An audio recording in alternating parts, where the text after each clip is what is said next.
Students, I am your science teacher from Premchand Memorial Public School. I hope you all are doing well. Today we will study of your science book chapter number 8, food. Okay, let's start the chapter. Here is your chapter number 8, food. Food is the basic need of all living beings. Food gives us energy to do our everyday tasks like studying, playing and exercising. Food also helps us grow and stay healthy. The food we eat has different substances that gives us energy, keeps us healthy and help us to grow. Substances present in our food which provide nourishment to our body are called nutrients. देखिए, food जो है जितने भी living beings हैं उन सब के लिए बहुत important है, जैसे कि animals, plants and human beings also. अगर ये सब खाना नहीं खाएंगे तो हम सब मर जाएंगे. ठीक है, तो हमारे लिए और जितने भी एनिमल्स हैं, फूड प्लांट्स हैं, इन सभी के लिए खाना बहुत ज़रूरी है. ठीक है, जो खाना है, फूड है, वो हमें एनर्जी देता है हमारी डे टू डे लाइफ की एक्टिविटीज़ को करने के लिए, जैसे कि स्टडी, प्लेइंग एंड एक्सरसाइजिंग, इन सभी को करने के लिए हेल्प करता है. जितना भी फूड है, हम अलग अलग डिफरेंट टाइप्स के फूड को खाते हैं, उनसे अलग अलग और डिफरेंट टाइप्स की एनर्जी हमें मिलती है. Substances present in our food which provide nourishment to our body are called nutrients. अब ऐसे सब्सटेंसेस जो हमारे फूड में प्रेजेंट हैं और वो नरिशमेंट प्रोवाइड करते हैं, उनको हम बोलते हैं न्यूट्रिएंट्स. अब the main nutrients present in our food, जो फूड है उसके अंदर कुछ मेन न्यूट्रिएंट्स हैं, उसके बारे में हम पढ़ेंगे. Carbohydrates, proteins, fats, vitamins and minerals. ये सारे न्यूट्रिएंट्स हैं जो हमारे खाने में होने ही चाहिए. अगर इनमें से कोई एक भी नहीं हुआ तो हमारी बॉडी जो है काम करना स्लो कर देती है. ठीक है, तो let's start. Carbohydrates gives us energy to work. Food such as chapatis, bread, rice, potatoes and idlis are rich in carbohydrates. They give energy to the body quickly. People who do a lot of physical work and children who run and play need to eat more carbohydrates. अब देखिए, carbohydrates जो है वो हमारे काम को, जो भी हम काम करते हैं उसके लिए हमें एनर्जी देती है. जैसे कि हम खेलते हैं, जो भी फिज़िकल वर्क करता है उसके लिए कार्बोहाइड्रेट्स होना बहुत ज़रूरी होता है. और कार्बोहाइड्रेट्स जो है वो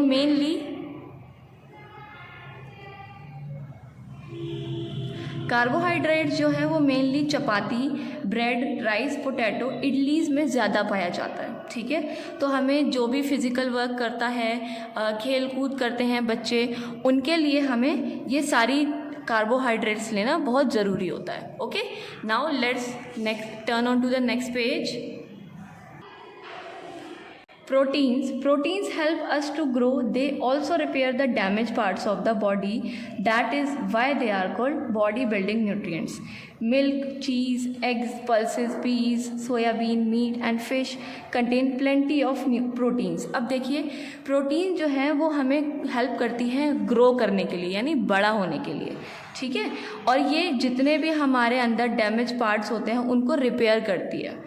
प्रोटीन जो है वो रिपेयर करते हैं, इसीलिए हम प्रोटीन्स को कहते हैं बॉडी बिल्डिंग न्यूट्रिएंट्स. बॉडी को बिल्ड करने के लिए ऐसे न्यूट्रिएंट्स जो अवेलेबल हों. ठीक है, जैसे milk, cheese, eggs, pulses, peas, soybean, meat and fish, इन सभी में प्रोटीन जो होता है वो अवेलेबल होता है. अगर हम इनमें से कोई भी एक फूड है वो अपनी डेली लाइफ में यूज़ करें, डेली के खाने में खाएं, तो हमें प्रोटीन्स मिलता रहेगा. ठीक है, देखिए ये डायग्राम दिया हुआ है आपका. मिल्क है, चीज़ है, एग्स है, पल्सेस हैं, सोयाबीन है. Okay, now move on to the next topic, fats. Fats gives our body more energy than carbohydrates.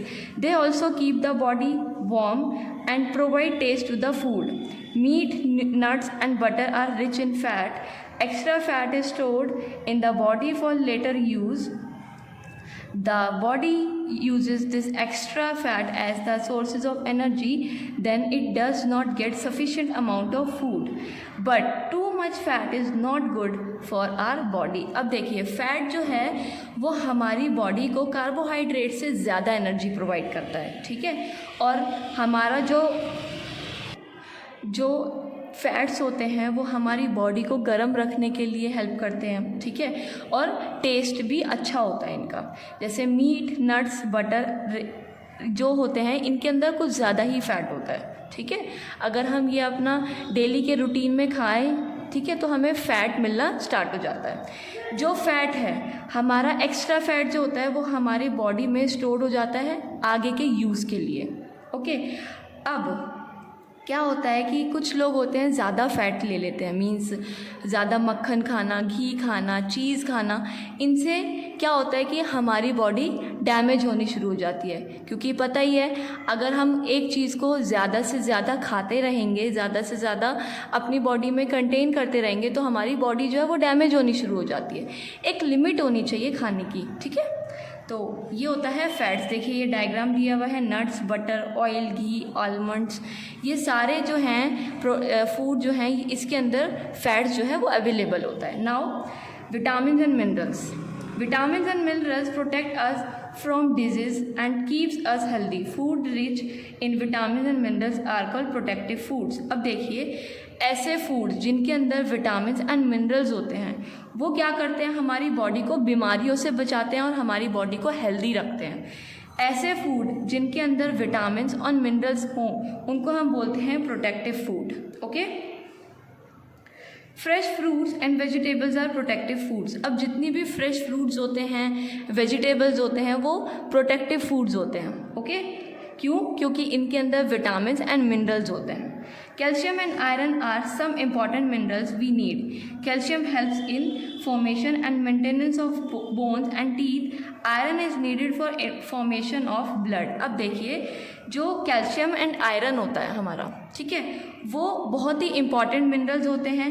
Calcium जो है वो हेल्प करता है बॉडी में मेंटेनेंस करने के लिए, हमारी बोन्स को अच्छा रखने के लिए, हमारे दांतों को अच्छा रखने के लिए। और जो आयरन है वो हमारे ब्लड सर्कुलेशन के लिए बहुत ज़्यादा ज़रूरी होता है। अगर किसी की बॉडी में आयरन की कमी हो जाती है तो मीन्स उसके अंदर ब्लड की कमी होती है, okay, got it. Now move on to the next page. These are the diagram of vitamins and minerals, fruits, vegetables, milk, beetroot। ये जितने भी फ्रूट हमें फूड दिए हुए हैं इन सभी में विटामिन्स और मिनरल्स जो होते हैं वो अवेलेबल होते हैं। Food such as milk, eggs and cheese are rich in calcium.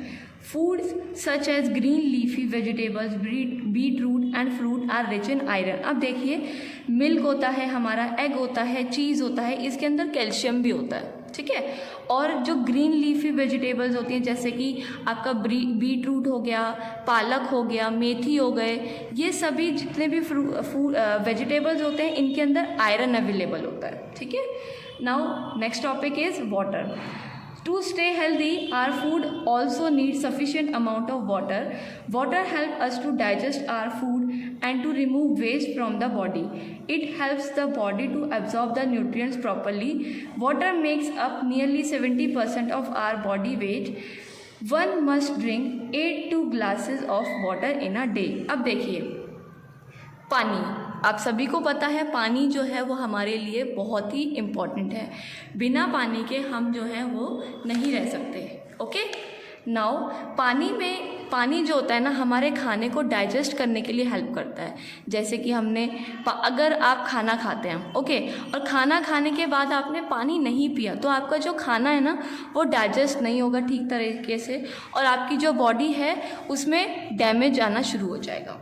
तो पानी जो है हमारी बॉडी के अंदर 70% होता है, ठीक है। और जो पानी है हमें पानी एक दिन में कम से कम 8 से 10 ग्लासेस तक पानी पीना चाहिए, okay. Now roughage is the fibre present in fruits and vegetable.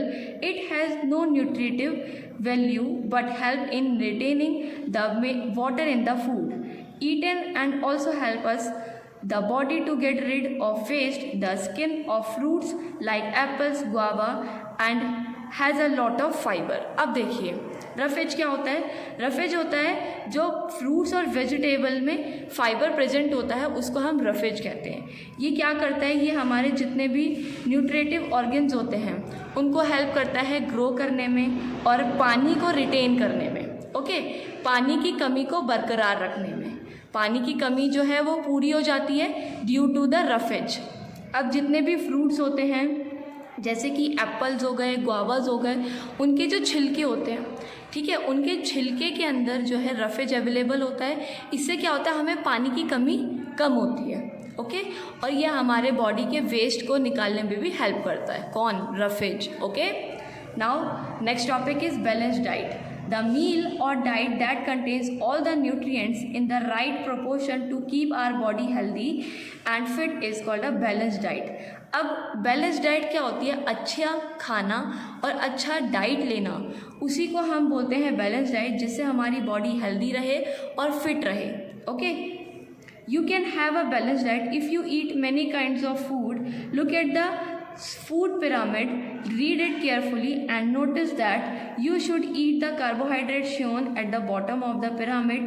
You need lots of fruits and vegetables and enough protein. अब देखिए बैलेंस डाइट क्या होता है? बैलेंस डाइट हमें हर तरीके के खाना होता है, जैसे कार्बोहाइड्रेट्स लेना, प्रोटीन्स लेना, फैट्स लेना, विटामिन एंड मिनरल्स लेना, ये डाइट में हमारा होना ही चाहिए। अगर इस डाइट को हम फॉलो कर रहे हैं तो हमारी जो बॉडी है वो अच्छी रहेगी, हेल्दी रहेगी और फिट रहेगी। अब ये देखिए, ये बैलेंस डाइट का पिरामिड है, फूड पिरामिड। ओके, इसमें जितने भी फूड दिए हुए हैं वो हम अगर अपनी बैलेंस डाइट में, अब देखिए ये पिरामिड आप देख रहे हैं, इस पिरामिड में जितने भी हमने अभी न्यूट्रिएंट्स पढ़ के आए, हम कार्बोहाइड्रेट्स, फैट्स, विटामिन्स, मिनरल्स जितने भी पढ़े वो सारे अवेलेबल हैं। ठीक है, और ये हमें अपनी डाइट में रखने ही चाहिए रेगुलर। इससे क्या होता है, हमारी जो बॉडी है वो हेल्दी रहती है, फिट रहती है और कभी भी हम बीमार नहीं पड़ते। Okay, now move on to the next page. You should eat the amount of fats and sugary food shown at the narrow top of the pyramid the least. देखिए हमें जितने भी फैट्स होते हैं, शुगरी फूड्स होते हैं, ठीक है, उनको भी हमें अपनी बैलेंस डाइट में रखना चाहिए। ठीक है, जिससे क्या होता है, बैलेंस डाइट करने से मेनली यही होता है कि आपकी जो बॉडी है वो फिट रहती है, हेल्दी रहती है और कभी भी बीमार नहीं पड़ती। Okay, now next topic is process of digestion. This is the main topic of this chapter. Let's start. Nutrition is the process of taking in food and using it for the growth and repair of our body. The organ system that performs this function is called digestive system. There are various organs that work together and break down the food into simpler form so that it can be easily taken in and absorbed by the body. This process is called digestion. अब देखिए process of digestion. Digestion क्या होता है? आपका जो खाना होता है उसको डाइजेस्ट करना, क्या प्रोसेस होता है उसके बारे में हम इसमें पढ़ेंगे। अगर देखिए जितने भी हम न्यूट्रिशन हम ले रहे हैं अपने खाने में, वो क्या करते हैं, हमारी बॉडी को रिपेयर करते हैं और हमारी बॉडी को ग्रोथ करते हैं, ग्रो करते हैं। ठीक है, जितने भी ऑर्गन सिस्टम हैं जो परफॉर्म करते हैं फंक्शंस, जितने भी ऑर्गन सिस्टम हैं जो फंक्शंस को परफॉर्म करते हैं उसको हम बोलते हैं डाइजेस्टिव सिस्टम। ठीक है, एंड फूड को हम सिंपलर छोटे छोटे पीसेस में जब ब्रेक हो जाता है फूड ईज़ली, और वो हमारी बॉडी में ईज़ली तरीके से एब्जॉर्ब हो जाता है, उस प्रोसेस को बोलते हैं हम digestion. Okay, this is the human digestive system. ठीक है, see this, mouth, salivary glands, oesophagus, liver, stomach, pancreas, gall bladder, large intestine, small intestine, rectum, anus, appendix. Okay, this is the human digestive system. Now mouth, the process of digestion begins here. Mouth is the first part of the alimentary canal and perform ingestion. Tongue and teeth work together to take food inside. Food is first softened by watery substances called saliva. After this the teeth tear and chew food into smaller particles. अब देखिए mouth क्या करता है, सबसे पहले process of digestion का सबसे पहला पॉइंट है माउथ, कि माउथ से जब हम अपने मुंह से खाने को अंदर लेते हैं, ठीक है, और हमारा जो सलाइवा होता है, सलाइवा मतलब होता है थूक, ठीक है, इंग्लिश में हम सलाइवा कहते हैं। जब हम सलाइवा जब फूड जो है हमारे मुंह के अंदर जाता है, सलाइवा क्या करता है, फूड को सॉफ्ट करता है और इसी तरीके से हम अपने दांतों से फूड को च्यू करते हैं, चबाते हैं। ठीक है, ये हमारा सबसे पहला टाइप होता है जब हमारा खाना जो है हमारे मुंह के अंदर से धीरे धीरे हमारी बॉडी के अंदर जाना शुरू होता है। Then second is oesophagus. The next part of digestive system is esophagus. It is called food pipe. It connects the body to the stomach. The food travels through esophagus to enter the stomach. अब देखिए esophagus क्या होता है। esophagus क्या होता है, ये mouth से जब हमारा खाना गया, माउथ से खाना जाने के बाद esophagus में जाता है। ये देखिए, this is the esophagus and इसको हम फूड पाइप भी बोलते हैं। ठीक है, यहाँ से इस फूड पाइप से धीरे धीरे खाना जो है वो अंदर जाता है हमारे स्टमक के अंदर और पूरा प्रोसेस स्टार्ट होता है। Okay, the next step is stomach. Stomach has two functions. First, it churns food and soften it. Second, it produces digestive juices that digest the food. देखिए, स्टमक जो है वो दो फंक्शन करता है stomach.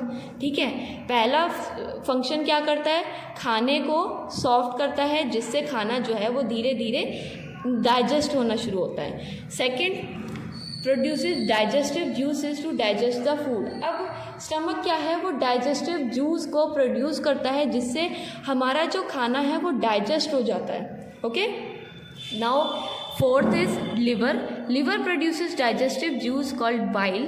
Digestive juices produced by liver and pancreas are stored in the gallbladder until it is needed for digestion by small intestine. अब देखिए, liver जो है वो डाइजेस्टिव जूस को प्रोड्यूस करता है, उसे हम बोलते हैं bile.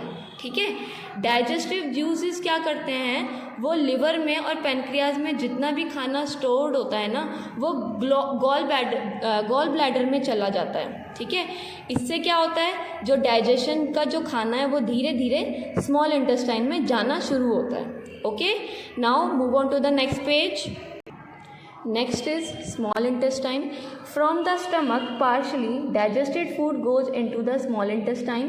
The small intestine is a long and coiled tube.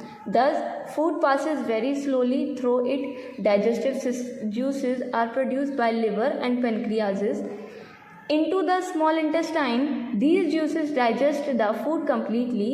Digested food is absorbed by the blood into the small intestine. अब देखिए, स्टमक के अंदर खाना चला गया, स्टमक के अंदर जाने के बाद वो धीरे धीरे स्मॉल इंटेस्टाइन में जाता है। ठीक है, जब वो धीरे धीरे जाना शुरू होता है तो फूड जो है वो बदलना शुरू होता है, मीन्स एज अ वेस्ट बदलना शुरू होता है। ठीक है, और इसमें क्या होता है, जो डाइजेस्टिव जूसेस है वो प्रोड्यूस करते हैं लिवर और पेनक्रियाज को स्मॉल इंटेस्टाइन में। ठीक है, और जो जूस हैं वो फूड को कंप्लीट डाइजेस्ट कर देते हैं। जो हमारे डाइजेस्टिव जूसेस होते हैं अवेलेबल हमारे स्टमक के अंदर, ठीक है, वो क्या करते हैं, वो खाने को पूरी तरीके से डाइजेस्ट कर देते हैं और digested food is absorbed by the blood in the small intestine.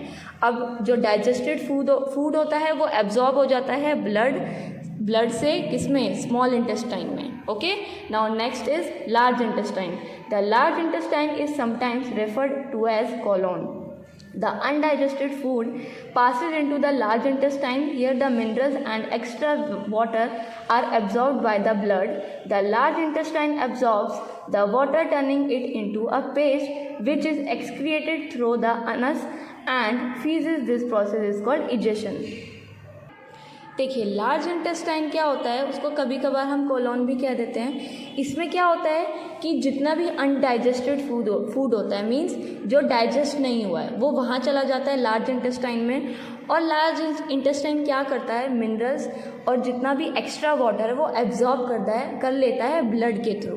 ठीक है, इससे क्या होता है, जो पानी जितना भी उसके अंदर होता है वो चला जाता है एनएस के थ्रू द वॉशरूम। ओके, और फिर उसको हम प्रोसेस को बोलते हैं egestion. Okay, now next topic is cooking food. We can eat most fruits, nuts and some vegetables without cooking them.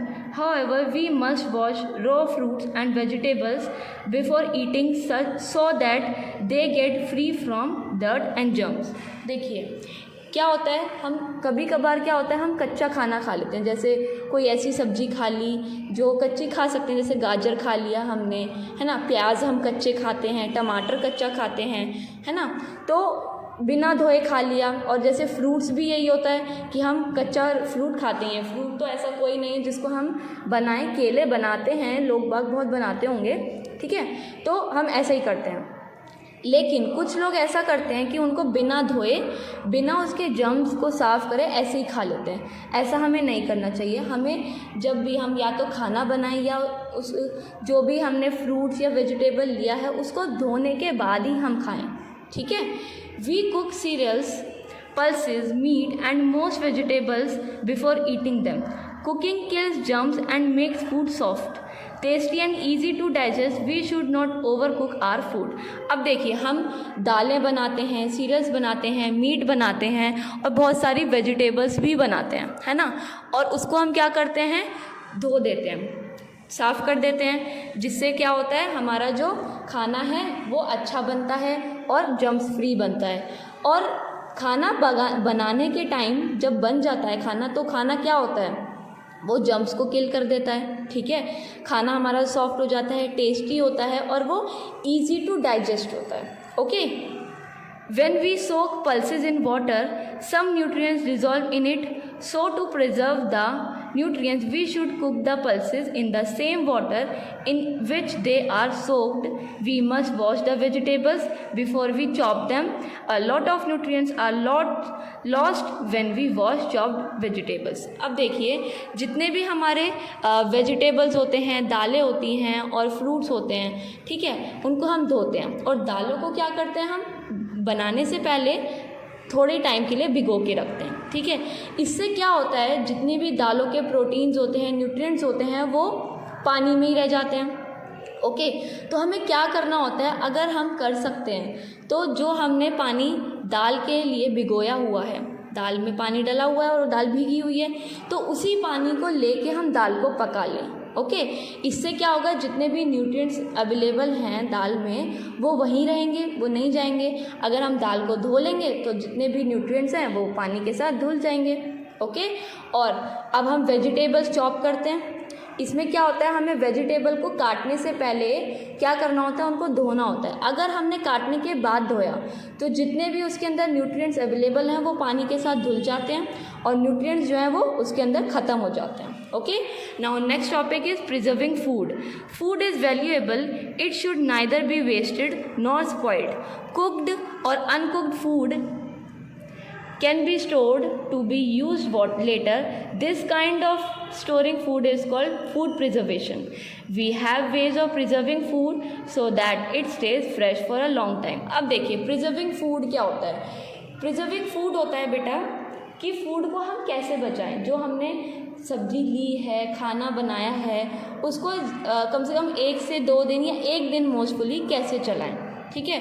क्या करना होता है, अब जो भी खाना होता है या कुकड हो या अनकुकड हो उसको हम स्टोर करके रखते हैं, ठीक है।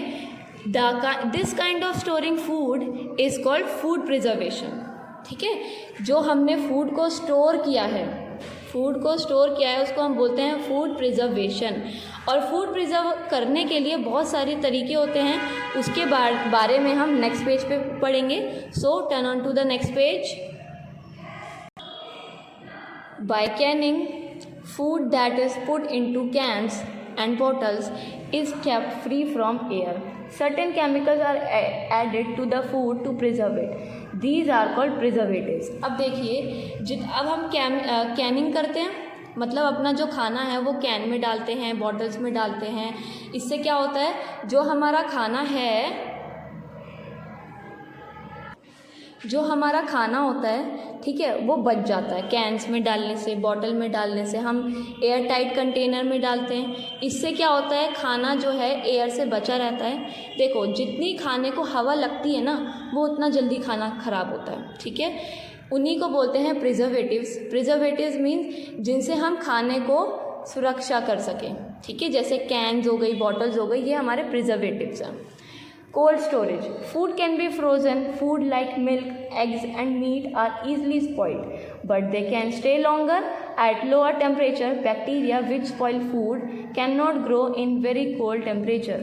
अब देखिए, फूड जो है हम फ्रोज़न करते हैं यानी ठंडा करते हैं, है ना, फ्रिज में रखते हैं, जैसे कि मिल्क हो गया, एग्स हो गए, मीट हो गए, वो बहुत जल्दी ख़राब हो जाते हैं, ठीक है। तो उसके लिए हम क्या करते हैं, उसके लिए हम उसे फ्रिज में रखते हैं लो टेम्परेचर पे, यानी ठंडा होने के लिए। जैसे आपने दूध उबाल लिया और वो ठंडा हो गया, ठीक है, ठंडा होने के बाद आप दूध को फ्रिज में रख दोगे तो वो काफ़ी टाइम तक चल जाएगा। अगर यही दूध आप नॉर्मल अपना रूम टेम्परेचर पे रखेंगे यानी फ्रिज से बाहर रखोगे तो दूध जो है वो फट जाएगा, ख़राब हो जाएगा। Same as eggs. एग्स भी क्या होता है, कोल्ड स्टोरेज में रखा जाता है ये, ठीक है, ठंडे में। इससे अगर हम गर्मी में एग्स को रखेंगे तो वो अपने आप ही टूट जाएंगे और ख़राब हो जाएंगे। Okay, same as meat. Meat में भी यही होता है, अगर हम इसे कोल्ड स्टोरेज में ना रखें, लो टेम्परेचर में ना रखें तो मीट जो है वो सड़ जाता है, ख़राब हो जाता है। Okay, salting. Some food products can be salted, bacteria can not grow in a salt food. अब देखिए सॉल्टिंग क्या होता है, कुछ खाने में हम नमक डाल के रखते हैं, जैसे कि अचार हो गया हमारा, मैंगो पिकल, है ना, उसमें क्या होता है, नमक डला होता है, बहुत सारे मसाले डले होते हैं, तेल डला होता है, सब चीज़ें डली होती हैं। इससे क्या होता है कि जो हमारा अचार है वो काफ़ी टाइम तक चलता है, कहते हैं ना सालों साल तक अचार चलता है ना, तो वो सॉल्टिंग की वजह से ही होता है। Second, last is dehydration. Some food items are dehydrated by removing water from them, thus they are sealed in tins और पैकेट्स। अब देखिए कुछ ऐसे फूड होते हैं जिनको हमें डिहाइड्रेटेड रखना होता है, मतलब पानी से दूर, जैसे कि चिप्स हो गए, हमारे बिस्किट्स हो गए, ये सब चीज़ें, ठीक है। इनको क्या करते हैं हम एयर टाइट कंटेनर में पैक करके रखते हैं या फिर जो उनका पैकेट है उनको सील लगा के रखते हैं, ठीक है। इससे क्या होता है, अगर वो वाटर के संपर्क में आ गए, वाटर के पास आ गए तो क्या होगा कि वाटर के कंटेनर में आ गए हैं तो क्या होगा, जो आपके बिस्किट्स हैं, चिप्स हैं, वो सील जाते हैं, ख़राब हो जाते हैं, तो वो टेस्ट में अच्छे नहीं होते। इसीलिए हम एयर टाइट कंटेनर में, पैकेट्स में उनको रख सकते हैं, ठीक है। अब जैसे देखिए कुछ एग्जांपल्स दिए हुए हैं, tomato sauce, milk, pineapple, mango pickle, jam, piece. देखिए ये सारे जो हैं वो आपके प्रिजर्वेटिव फूड्स हैं। इनको क्या करते हैं हम, अगर अच्छे से देख रेख करें तो ये टाइम तक चल जाते हैं। Okay, now that's all for today guys. So what you have to do exercise question number A, question number B, question number C and question number D in your book only with the help of pencil, okay, and question number E, question number F in your notebook only with the help of pen, okay. If you have any doubt please ask in the group, okay. Now that's all for today. Thank you for watching video guys. Stay safe, stay healthy and have a nice day.